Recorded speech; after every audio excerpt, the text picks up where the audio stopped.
Hey, I'm so glad to see you today on Daily Hope. Do you ever look at the world and wonder, why are God's people so persecuted or so overlooked or so mistreated?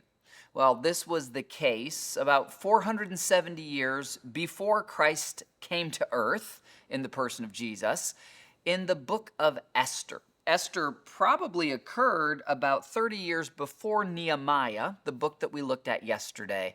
It's an incredible true story drama that I would encourage you to read. If you've never read the Book of Esther, get a Life Application Study Bible and read it for yourself. In this story, King Xerxes, king of Persia, who's well documented in ancient archaeology, has many women in his house, and one of them is this young woman named Esther who's Jewish, and he picks her to become the queen of his empire. Now, a queen in a Persian empire didn't actually have a ton of authority. The king could get rid of her at any day, any moment if he wanted to. And so for Esther to intervene when there's a plot to kill all the Jewish people is at great risk to herself.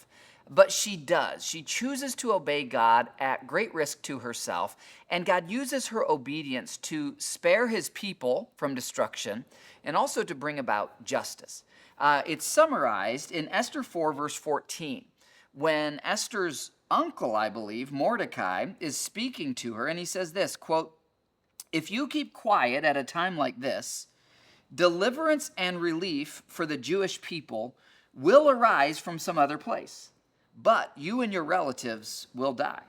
Who knows if perhaps you were made queen for such a time as this?" Now, the point is this: God has ordained our days. The fact that you're alive right now, if you're a student, the school you're in, it's not by accident. Where you live is not by accident. Where you work, who you're related to, is all in God's master design. You have a role to play, just like Esther. Be willing to step up for God, be willing to step out for his people, and who knows how God might use you. Let's live with the faith of Esther today. I will see you tomorrow for more Daily Hope.